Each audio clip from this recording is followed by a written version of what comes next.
All right, welcome. Hello. Thank you very much for coming. This is fantastic. How many people care about accessibility?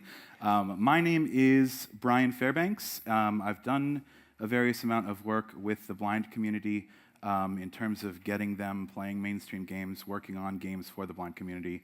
We'll talk a lot about that more. I won't do too much about who I am because I'll show you in a minute. And my name's Ryan Gardner. I'm a sound designer and Foley artist. And also, I've been working with Brian on the latest game, Legacies. Shall we start? Yeah. So we have a focus on accessibility for blind people. We're going to be talking about accessibility for everybody, but with much of a focus on blindness because it's really one of the last frontiers in terms of as a game development industry, we really don't have many solutions a lot of people have locked onto. So with that said, people first language is something that we should just talk about as housekeeping. I'm not going to be using it because all of the work that I've done with people with blindness, I just used it, they've said, please don't.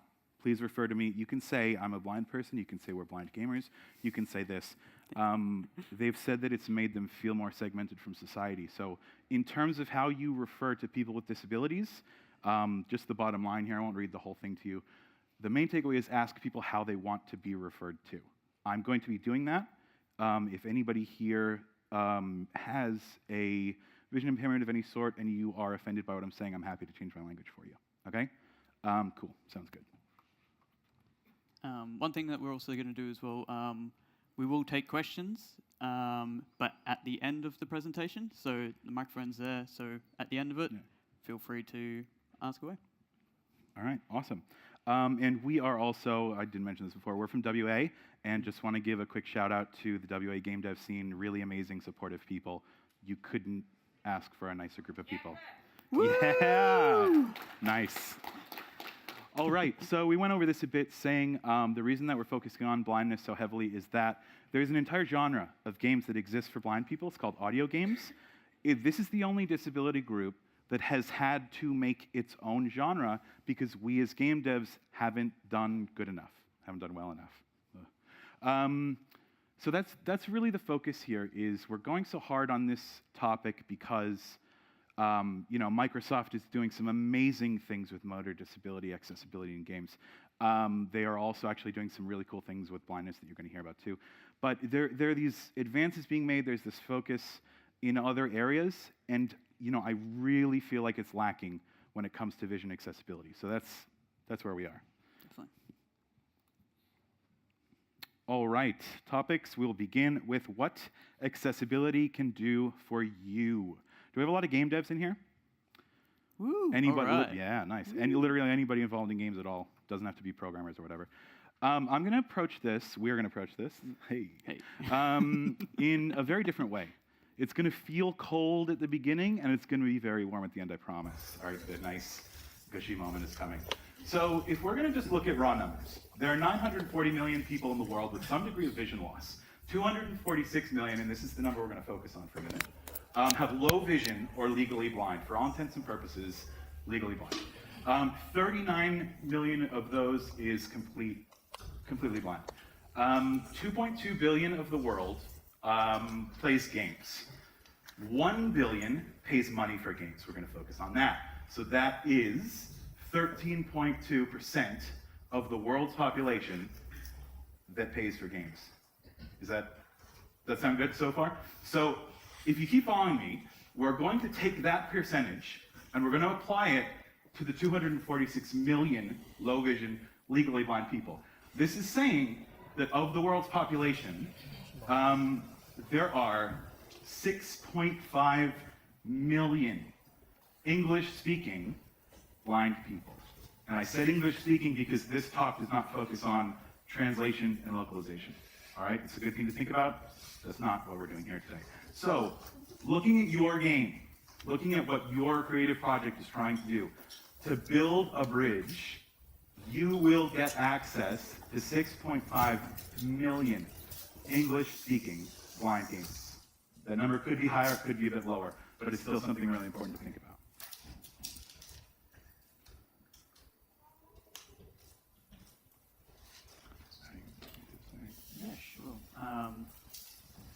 basically, this is a whole new audience, like, that you could be providing to your games.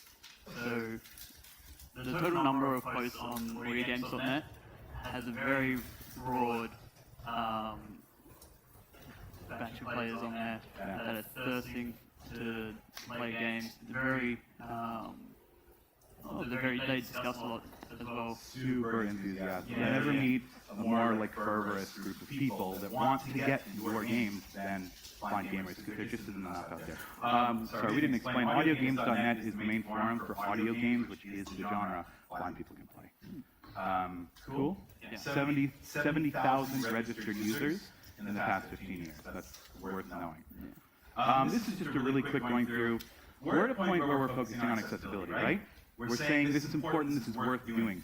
In the future, it is going to increase exponentially with the current generation who grew up playing all the old games, Commodore 64, NES, whatever. We're going to be senior citizens in the next 2 decades, which means all the disabilities that come with that are coming. You will be irrelevant if you don't start thinking about accessibility in a big way. All right, this is a big thing, and it's on its way, and you need to be ready for it. And we'll show you how. Cool. So one of our first things is talking about immersion. So, thorough and well-designed sound furthers both immersion and accessibility for blind and low vision players. And then we're going to show something in regards to synchresis as well. Yeah, synchresis is this theory that we have this really visceral psychological need to pair a sound with something that we're seeing. Right? If the sound doesn't work on a game or a movie, you can't handle it, right? You have to fix it immediately. It's not right. It feels weird. So that's called synchresis. And synchresis, it allows us to get away with a lot of things as sound designers. That's where we both started, by the way. And in this next scene coming up, it is good old-fashioned Terminator 2, where you will see Laura Connor running. She's bare feet. She's very clearly bare feet. But you don't hear bare feet sounds, and nobody noticed for like 10 years, right? Nobody knew that they totally lied to us through their sound design. And all this is doing is illustrating how powerful a force synchresis is. The entire world was fooled. Cool, so we'll just get that. Yeah. And it's heels. They didn't use bare feet at all. That's the sound of a woman running in heels on a hard floor. Nobody noticed for a really long time. And again, it just goes back to how much we need sound paired with what we're seeing. We don't care, to a certain extent, what that sound is. You can use that trickery in your game design. All right, onto the kind of warmer side of things. We mentioned raw numbers. We mentioned why you have such a broad audience that is just thirsting for your content, right? Now we're going to get to the warmer side of it. You're bringing your favorite thing. If you're like me, I mean, we're making games here, yeah, and it's like our favorite thing. If you're like us, like creating your game idea is your favorite thing. All you want to do is talk to people about it. All you want to do is share it. All you want to be, hey, I'm doing this. Listen, pay attention. Hey, Twitch streamers, whatever. Like, all you want people to do is check you out and just like join your idea, right? Pairing that idea with the number of blind gamers in the world that are just waiting for you to build that bridge of accessibility. Suddenly your selfish little idea that you started alone, you started building alone, hours alone coding, whatever, suddenly that little silly idea, that game world in your head, is literally making the world a better place. It's bringing all of the things that we get through games to people that don't have it. I cannot overstate how powerful that is, and I feel like you guys get it too. So we'll go on with just a great quote. Yeah. So Ian Hamilton said, "Games offer access to culture, recreation, and socializing, which are things that can mean the difference between existing and living." Yeah. And he, if you know that name, some people, Ian Hamilton, have we heard of the name before? Yes. Good friends. Okay. Ian Hamilton is one of the accessibility specialists on He's based in the UK, but he's created the site gameaccessibilityguidelines.com, and I'm actually just going to pause if anybody wants to take a photo, whatever, you need this site in your life in a big way. So this site it lays out different types of accessibility in a kind of rubric form. So if you feel like your skills are somewhat basic, that's fine. You go to the basic tab. You say, what can I do to look at people with colored blindness and get them playing my puzzle games that rely on red and green? If you're feeling more advanced, you go to, the advanced tab, whatever, and you say, all right, what can I do to get somebody with muscular dystrophy playing my game? And then they'll lay out what you can do in advanced steps. I can't recommend that enough. That site is huge. And Ian Hamilton, he really knows his stuff. All right, on to kind of the thesis, the main point. The age of retrofitting accessibility into your game is over. It's done, it is gone. You do not, in this day and age, you cannot finish a game and then look back and say, hey, what can I do? Right now, you need to be thinking of accessibility the moment you start thinking about that first game mechanic. The moment you start thinking about player health. The second you begin your story. It's time to start thinking of accessibility. Even if it's just, colorblindness. Something that with all of the automated testing out there is somewhat easy to understand when you've crossed the barrier of confusing people. All right? So, in a big way, you just can't finish a game anymore and then look back. And we've all done it. It's no judgment. It's the way game dev has gone forever until now. So it's not like, I don't mean to sound so scolding, but this is it's time to evolve. And at your own peril if you don't. Hey, didn't mean to do that. It's time to evolve. Cool. Yeah, so I just talked through that. That's good. Cool. So as Karen Stevens has said, it's a mindset, not a feature. It really should be considered at every stage of development. And this is just another voice saying what we're saying, backing us up. Karen Stevens, she does a lot of really good work, proactive work in certain disability communities. She works for EA, and her Twitter account is EA_accessible. And all she's doing all the time is, hey, what can we do? What can we do? What can we do? What can we do? She's going out into the communities. She's not researching in books. She does some really cool things, and she did a great talk at GDC earlier this year as well.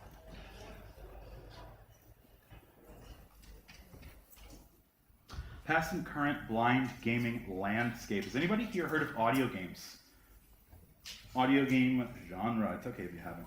It's like the niche of the niche. Cool. So audio games are literally non-visual games. They're audio games. All there is audio. We're going to listen to a few. And in the second one, and possibly the third one, you're going to hear a very British voice, and it is clearly not mine. And this is my colleague Paul. He's the programmer for one of the companies that I'm working with. They're called Ebon Sky Studios. They are a blind development team. All of the three of them are completely blind, no vision, and they're creating software for blind gamers to create their own games, code-free, scripting-free. As far as I know, that's not being done anywhere. So I'm probably going to come to them again at the end and say, please check out Twitter, which I'm in charge of. It really is incredible stuff. Yeah.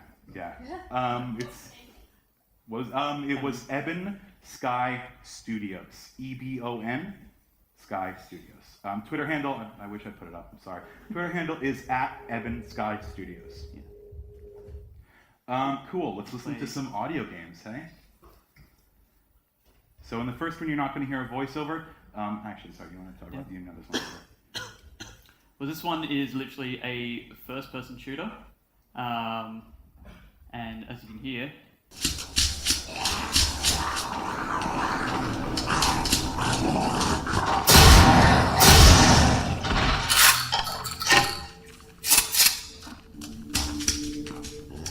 that's good. Next slide. Cool.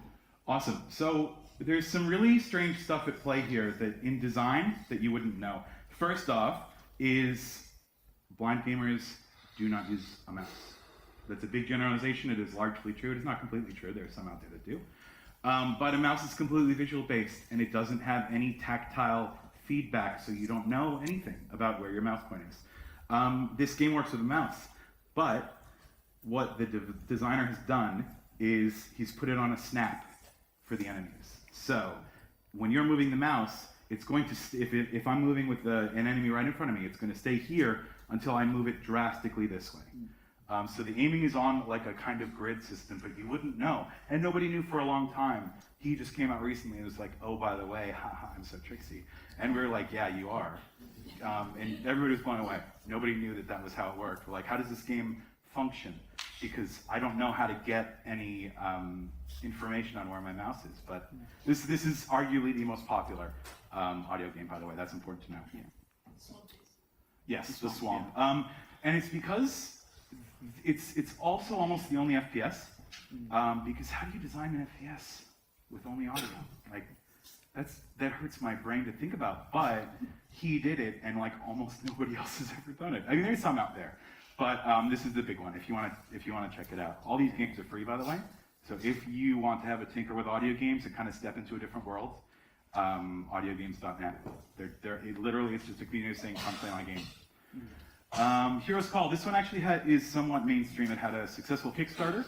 I think they got around 10,000 or so ish, which was a lot more than what they wanted.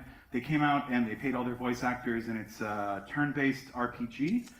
Turn-based is huge in the blind community because time creates pressure when we need to kind of listen to hear how much health I have. We need to listen to hear how much mana I have. So time doesn't work well as a mechanic. So more on that later. Hi Brian, so this is the second demo of the day. So this one is showing off how the navigation works in a Heroes Call. Now navigation's a little bit different here, so it's a little bit more minimalistic. So there are just 4 radar sounds, which I'm going to quickly show you. Pause menu. And let me just bring up the sounds. Sounds reference. So Radar, firstly, radar, if you're radar, walking along open and space. all of a sudden there's an open space, say to your left, in the left ear it will play the open space sound, which is this. That's the open space sound. Now that will just play once to let you know there's an open space, and it doesn't then play again. Let's say you walk along with that open space to your left and all of a sudden a building appears on your left. It will then play the closed space radar sound to let you know there's no longer an open space there, so it might be a wall or a building or something like Radar, that. closed space. And this will sound like this. That just plays once, and again once that's played, it notifies you there's a building there. Cool. So we probably hadn't thought much like that before. If you're like me, maybe you aren't. Maybe you're probably a lot smarter. I hadn't considered that you can do something so simple to create a simple navigation system. This is not complicated. If you're a programmer, if you're into scripting, there's nothing technologically complicated here. There's nothing you need to, YouTube or take a course on. This is so simple. It's just teaching your player at the very beginning. This is what this means.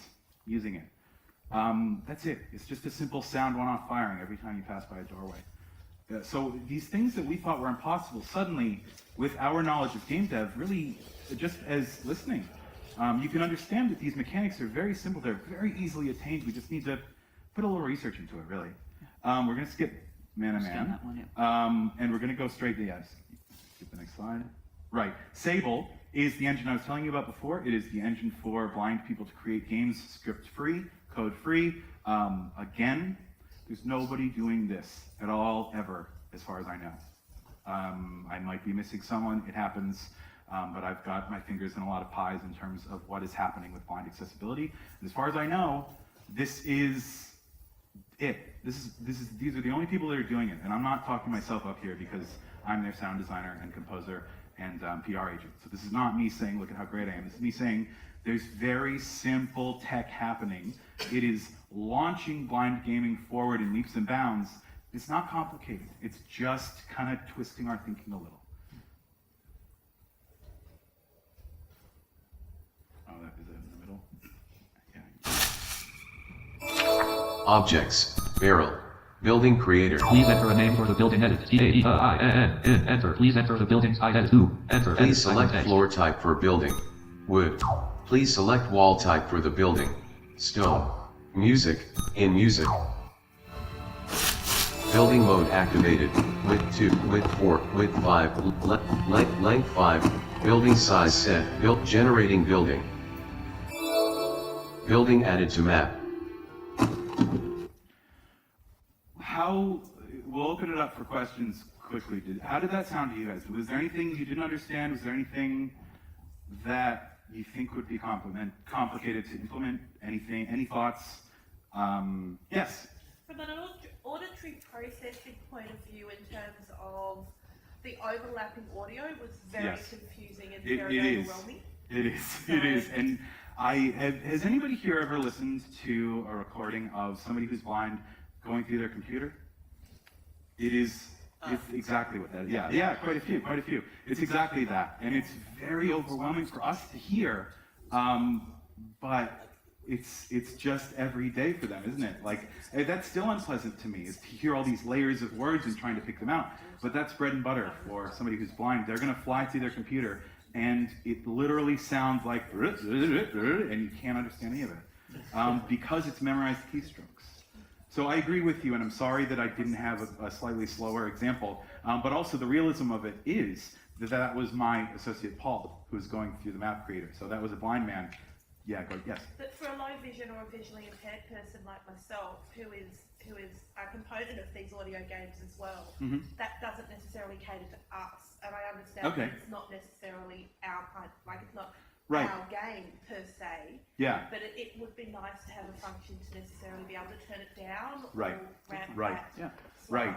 Yes. And I will say also a lot of that was due to his speed.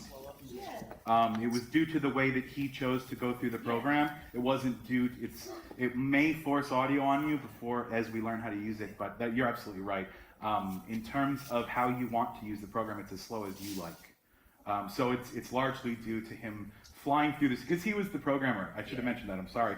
He designed that, so he probably slowed that way down for me. Whereas he would just be flying through, make a map in 9 seconds. So that's absolutely valid. Thank you for that. All right. Cool. Yeah, we'll go to the next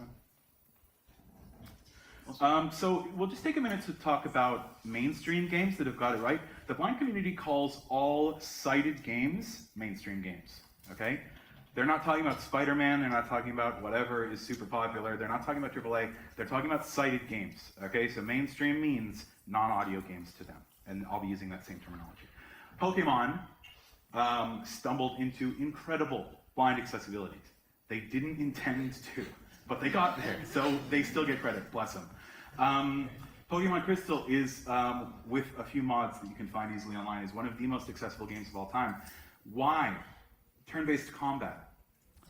Collision sounds for every different material. If you walk into a wall, it's different from walking into a tree. Different monster sounds, it's a huge one. So anytime that there's thorough sound design in the game, it's aiding somebody with no or low vision to play the game. And again, they didn't intend it. But awesome. It doesn't matter. We're here. They have a great game. Blind people have a great game to play now.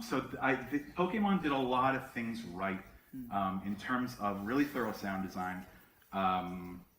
So that's something to kind of keep your mind in is sound design is just a little too minimalistic the way we look at it now. Grain of salt, we're sound designers. Seriously, they'll hire us. So, Skullgirls. Sorry, I've color-coded these in genre. I'm sorry, I thought about I made a key, it looked super ugly, and I said, no, we're moving on. Skullgirls. Fighting genres in stereo are incredibly accessible. Recently, what was it? There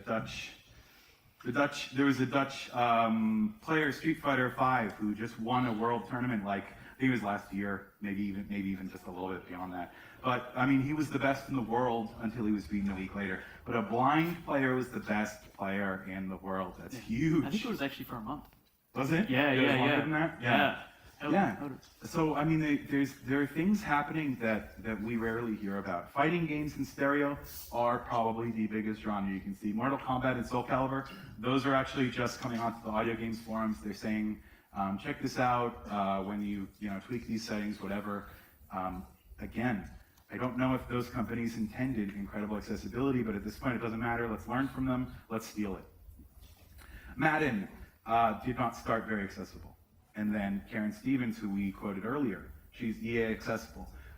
She went out to the community and said, what can we do to get you playing our games? Sports is one of the hardest to make accessible to almost anyone because it's always fast. It is always very specific where you're aiming something or doing something on the screen. And menus, especially football. There are so many menus of like plays to memorize and players and statistics. So she's going out in the community saying, I need your help. Let's do this together. And it's really coming together. Just a simple example, the kick strength meter. They did not make that accessible in the beginning because there's no audio to show how strong your kick is. They fixed that since. Sounds great, it works great. And Minecraft is worth mentioning because there are some player-created mods that make it accessible, that make the sound very 3D spatialized. Sorry. Right. This one line here. Do you want to do this one or me? So, a lot of devs are avoiding text-to-speech because they think a random robotic voice will break immersion, like what we heard earlier. With Microsoft's cognitive speech APIs, an in-game voice actor can provide all the audio necessary to generate real-time text-to-speech in your game. And they provide, what was it, 5,000 transactions? Yeah, I'm not 100% sure what transactions means. I think it might mean if you're using this code, you only have to pay after 5,000 lines have been generated by users. I think not by you. But anyway, it's free for a while. We all need to try it out. If there are any voice actors in the room, this might mean a little less work for you. It's generating. Do you all understand what that means? By the way, it's taking your unique voice, creating something they call a voice font, and it's literally taking a script you've read, it's picking sounds from their pre-described script and making, like generating words through their program. Do we all understand that's good? Yeah. So I think that's one of the reasons that we sometimes avoid text-to-speech stuff, breaking immersion, right? Suddenly there's a robot chiming in your ear when you're trying to like cast fireball and stuff. So that's not a thing anymore. That's really worth knowing. Cool. So we're just going to kind of fly through the tech that blind people are using now, because I really want to illustrate how far behind we are in gaming. Yeah. Tech is flying ahead, and in gaming we're struggling. We're really not even trying, some of us, and that's okay. It's hard. It's weird. This is Seeing AI. Has anybody heard of Seeing AI before? It's a free program by Microsoft. It is literally a camera that will identify people, it will identify facial expressions, it will identify gender, it will identify hair, color, and the facial expressions go really deep. They called me contentious. I did it all myself. Oh, they called me smiling, so that was great. Yeah. Well, it was like you. Yeah, that's fine. Maybe I was doing a smile. No big deal. They can also scan short text. The people on my team, Evan Sky Studios, they use this to read their mail because they're not taking their neighbors. They use it to describe a product. We tried that one out, it didn't work. I don't know if you have to scan, maybe it's just America, I don't know. And we talked about facial expressions. Oh, a full document, I'm sorry. A full document, you hold it up and it will say the edges are not on the screen. The edges are not on the screen, the edges are not on the screen until you fix it. And then you can save it and you can read it. That's how one of my colleagues, again, plays Magic. He's way into Magic, so he's taken his deck and he's stuck the sticky gem things on them, and he's memorized the kind of brailleties. Oh, he has a stylus too, maybe he's used that. And he's brailled his Magic cards, but when he's playing with other people who's never played before, he just holds Seeing AI over, and it'll read the card to them if he's allowed to see it, of course. Microsoft Soundscape. Yeah. Then there's Microsoft Soundscape. This basically acts as a beacon for anyone that uses it. So it announces as they're going around.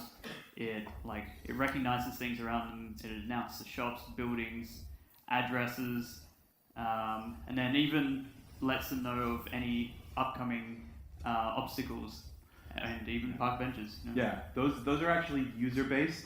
So if you're walking and you stumble, you can actually, I think you can put in, hey, there's something here. But in very built up areas, I think My associate lives near London, north of London. So, I mean, he'll be walking and it'll say park bench to your left, street light coming up. So picture Google Maps, incredibly, kind of zoomed in. This is the tech we're competing with in the game sector. We are behind. You guys. Yeah. So, yeah, we're behind the cutting edge in game dev. There's access to incredible tech, and we don't. I'm not saying we have to use this tech, because that's not what it's made for. But in terms of advancement, in terms of accessibility, we're behind in We need to catch games. up. Yeah. Yeah. All right, fun part. So here are our games. Here's, like, this may seem like we're talking ourselves up, but it's the complete opposite. Like, we want you to see this and just, like, take all of it. Just, like, steal everything that we're doing. Please. We've got business cards. You can follow me on Twitter after this. I'll post these videos. Like, take it all. Yeah. All right, please. Put all this into these games. And Yeah. So this is the first one. This is my game. It's called Lost and Hound, and fun. And it's about you play as a scent tracking dog, and you need to follow a scent trail. The scent trail is represented by audio. It's a low drone on the ground. So picture a maze, picture no walls, and the way out is invisible and represented by sound. People who are sighted and have played this, they didn't know that it was made for blind people in mind until I told them afterwards, and then it made total sense. But that's the kind of elegance that we can enact as game devs. We can accomplish these things, and it'll result in immersion for sighted people, and they're not going to know. And it'll result in full accessibility for blind people. Cool. Yeah. I'm sorry. And you get all Oh the my dog God. stuff. We can relax.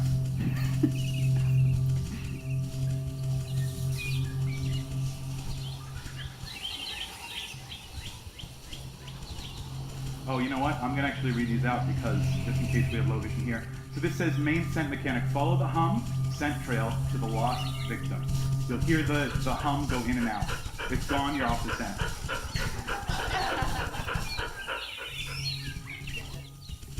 Sound attenuation switch. When dog stops moving and lifts its head, ears are tall and receives sound fully. You can hear straight in front of you for a long way. When the dog looks down, all you can hear are footsteps. Does sound behavior ever change in your game? Audio anchor. Each area or level needs something to allow players to create a map in their head. The river can be heard from almost all areas of this level, bisecting it.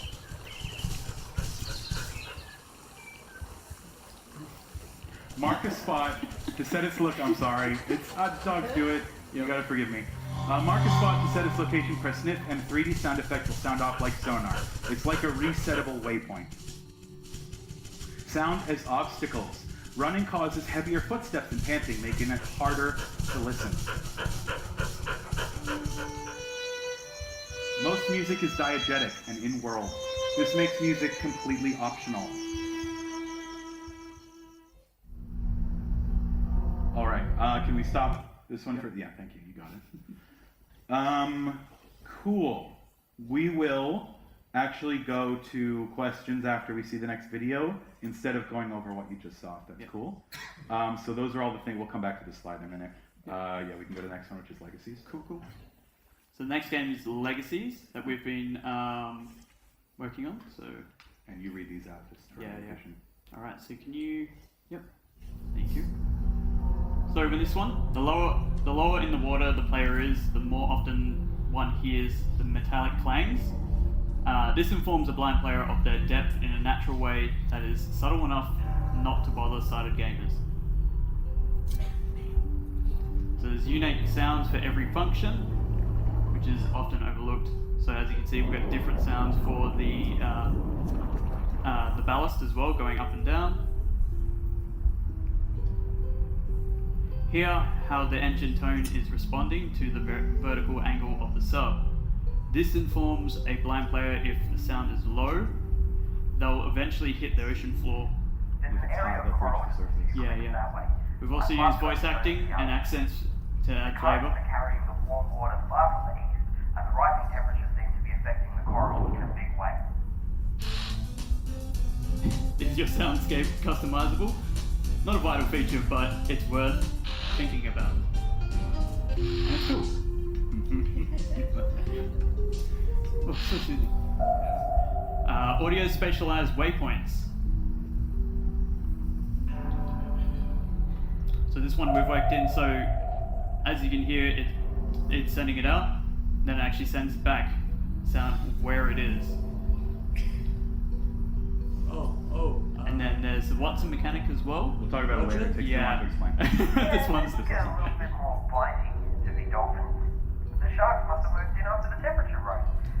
And this could cause trouble for the ecosystem. and for me. Yes. Soundscape attention into detail. Hear the difference between 1, underwater sound, 2, approaching the surface and hearing waves overhead, 3, waves passing above the surface. Nobody loses channels with me. Sharks? You got a screw loose and those ducks what it came. No, I mean there's a ton of sharks and I need something. So yeah, is it fun? Is it challenging? Here a character must stealth through the trenches to avoid the sharks.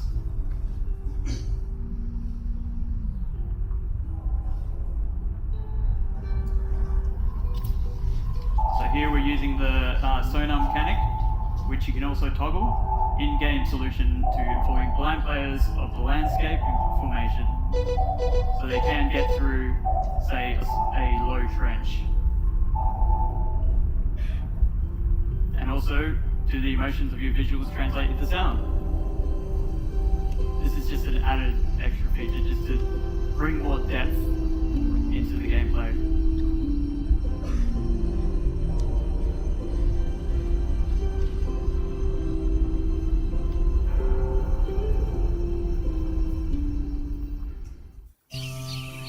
Cool. All right, we will take questions in just a moment. I wanted to end the official presentation, and I know we skipped over the Watson mechanic. We'll talk about that in a second. We wanted to end the official presentation with one of my favorite quotes of all time.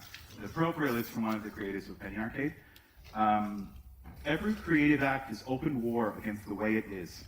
What you are saying when you make something is that the universe is not sufficient, and what it really needs is more you. And it does, actually, it does. Go look outside. You can't tell me that we are done making the world. And that's Tycho from Penny Arcade. Cool, questions time. Awesome. Yep. Thank you very much. Thank you. That was our main presentation.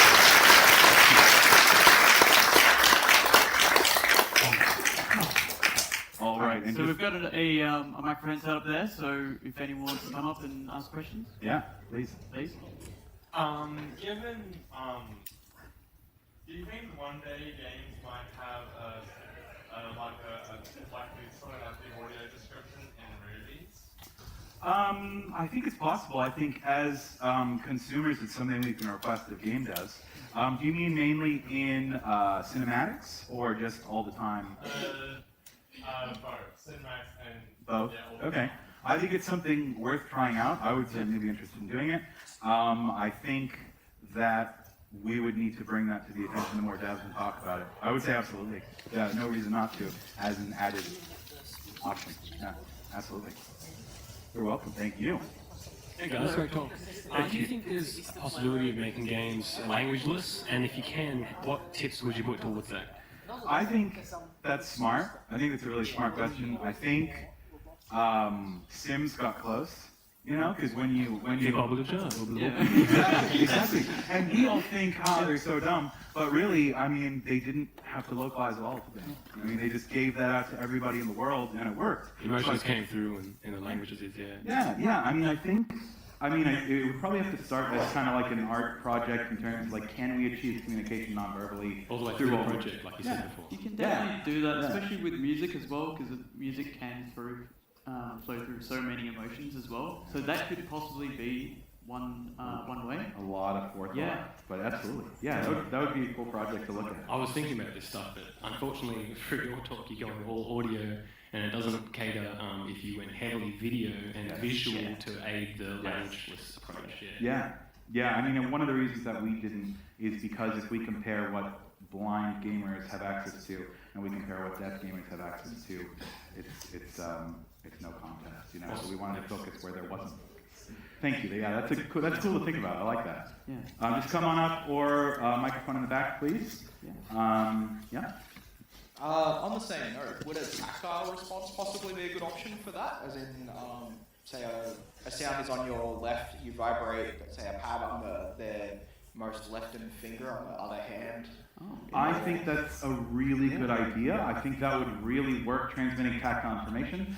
I think the main barrier to that is that most blind and low vision gamers are not console because it's not as accessible. And for a PC game where most of them play, we don't have that kind of easily accessible equipment. Maybe an Xbox controller, but that actually might be more in the hands of devs to program. Or a vibrating mouse pad or something? Yeah, absolutely. But again, that's furthering our whole mission here of taking that talk to devs, saying, listen, this is an option, could be cool, try it out. That lies in our hands, doesn't it? Yeah, good question. Thank you.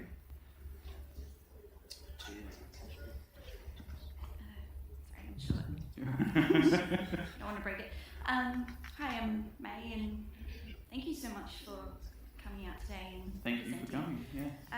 It's kind of funny actually. I'm studying my masters at RMIT, and I'm focusing on accessibility, and particularly with trying to make video games for the blind. Really? And let's talk. Yeah. absolutely. I'll give you my I need a copy. Awesome. And I came to this talk thinking, okay, they might touch on the topic I'm looking at, and I'm sure they'll focus on the broader. Sorry, I'm rambling now. We just have to talk. We just rambled for 40 minutes. Yeah. And I'm sitting there nodding my head So, to very everything you're good. saying, going, yes, thank you, you're backing up everything I've been trying to promote to my lecturers, going, yes, we need this. Yeah. And my cousin, he's such a trooper. He's been playtesting a little bit of what I've been making, and I'm actually a visual artist. Yeah. Is my background is visual arts, and I'm teaching myself programming, I'm teaching myself sound design, and trying to build this 3D immersive space for him to be running around as this adventurer.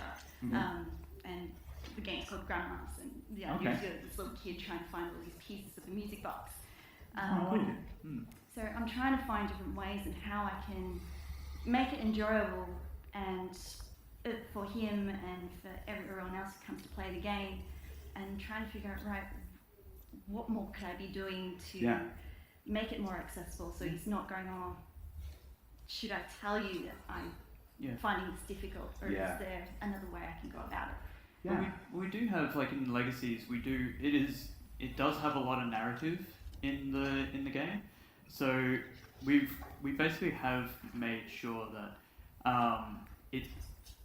you're constantly getting informed of what's going on. But you also have to balance the fact that you also have to tell them of what's going around as well. And it's just we find being able to like balance that proves a really good way to basically tell what's going on around the whole world. And then, well, we're sound designers, so sound. We'd love to chat with you about strategies for what are we going to localize in terms of 3D, what information do we need to get to them. Please come and grab a card, and that's for everybody. Please come and grab our cards. Please, let's chat. That would be amazing. We didn't give you much of an explicit strategy, but I think we would need to kind of interface a bit. Yeah? That's okay. I don't think I gave you explicit questions. That's fine. That's fine. If you've got time afterwards, yeah, absolutely. Yeah, cool. That's fine. Excellent. Yeah. Keep going around. I'm going to take a picture. Yeah. You go first if you want, mate. Lovely. Cheers, mate. Thank you so much for a bloody wonderful presentation. Oh, thank you.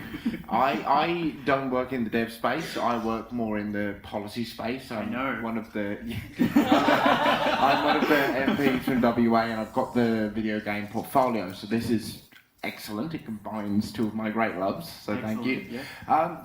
From the perspective of the folks that you have worked with on this, the developers that you've collaborated with, my mind goes to where the line is between the role of encouragement, so like you've detailed the market opportunity for your game if you do these things, So the line between that and where we have to actually start saying, nah, come on guys, you have to make your games accessible. Yeah. And whether that's kind of industry self-regulation or government, I hate to say government regulation in this space because it's never good, but you know what I mean? Like in any other policy area where we've talked about universal design for disabled people, we get to a point where you actually have to put your foot down, very metaphorically speaking in this case, and say, nah, can't do inaccessibility anymore. So I'd love to get your thoughts on that. Your thoughts on if we think the government needs to step in to get the process Well, rolling? where that line is between you know, promoting it to people, they pick it up as a good idea, fantastic. Yeah. Industry promoting it to other parts of industry, and government incentivising it. Or disincentivising not doing it. I mean, my own opinion is that the movement is going to start grassroots style with indies making very small audience games. That's the purpose of this. I don't know if I'm right, but I think it needs to start from the ground up. Some AAA games are doing some great things, and they have the money. So bless them, they don't get a free pass for doing those great things. I think at the ground level with what we're doing here is just saying, listen, literally free fans. Like, are you interested in some free fans?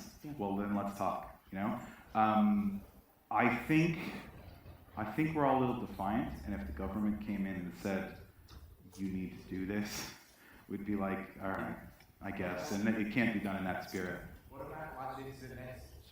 What about if this is like? Not you can't do this, but this is a necessary criteria to receive funding. Do you think that's a more positive? That would be great. Funding would be awesome. So those grants for well, I'm for funding, so I'm for that. I support that completely. I think that's a great idea. I'm in WA, and not to say anything rude about the government, at which I'm an immigrant. They're trash. There's no money. There is no money for WA gaming, which is why the WA gaming community is so amazing, because we're persisting anyway. Like, but I love that. I've never thought that before, and I really love that idea. I have to do a Thank you. Like I have to take a part-time job to be able to fund my own game. Yeah. When my contract work slows down, I'm working in pubs. Yeah, and then that slows down time to actually make the actual game itself. So yeah. It's tough. Yeah, thank you for that, though. Yeah, thank you. What was your name, sir? Jordan. Yeah. I follow you on Twitter. Hey. Yeah. Yes, please. Yes, please. Amazing. I've literally never heard that before. Awesome. Yes.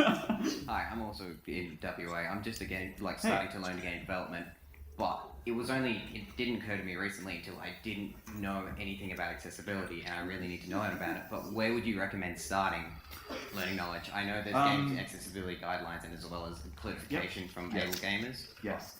That is a really great question. Where can I start? You've already started by coming here. That's the super cheesy answer. but I mean, you've already made the proactive choice to say this needs to happen. I would say your next step is get into the communities you want to serve. Yeah.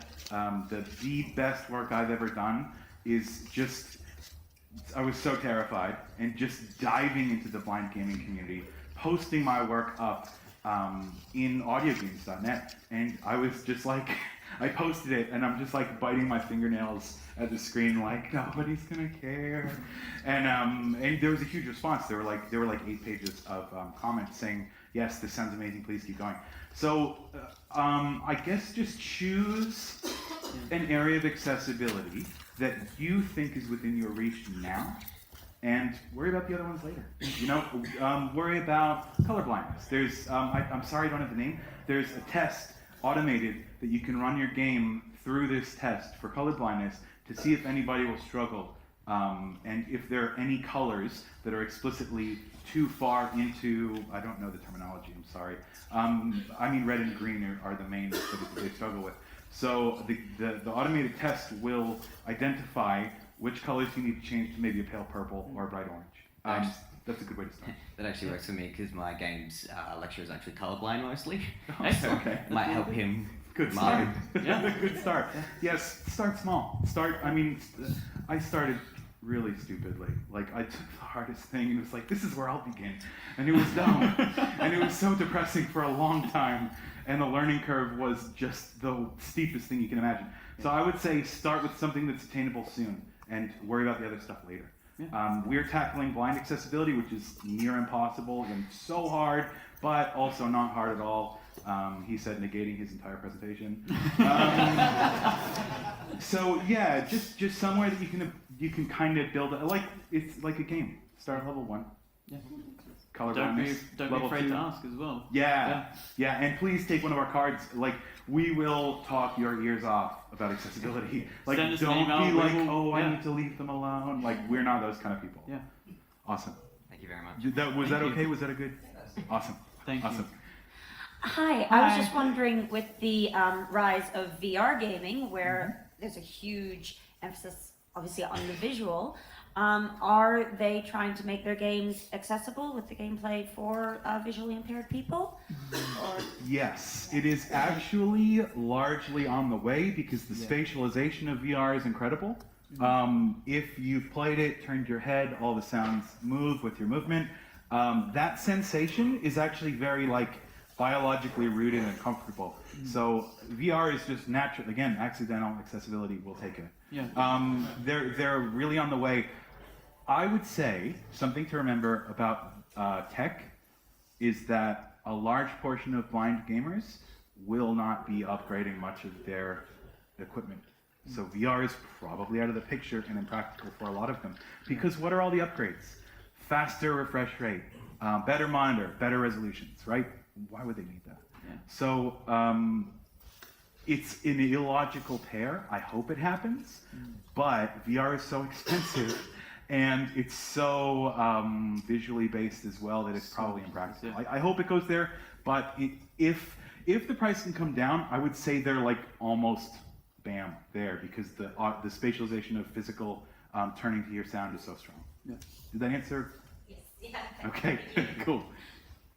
Was there another hand I saw? Anything else? Back near there? No. All right. Fantastic. Awesome. So please come and take some of our cards. Please harass us all the time. For the rest of the show, I'm actually going to be at the Hope and Gory booth, which is down in the PAX Rising area. If you want to come, please come talk to me. We have an amazing accessibility plan for that game as well. It's going to be completely blind accessible through a series of menus and spatialized sounds. We haven't implemented yet, but I can tell you all about it if you want. Please come and talk to us. Grab a card. I'll be around all week. Yes. Yeah. Yep. All right. Thank you very much. Thank you very much. Thank you. Thank you.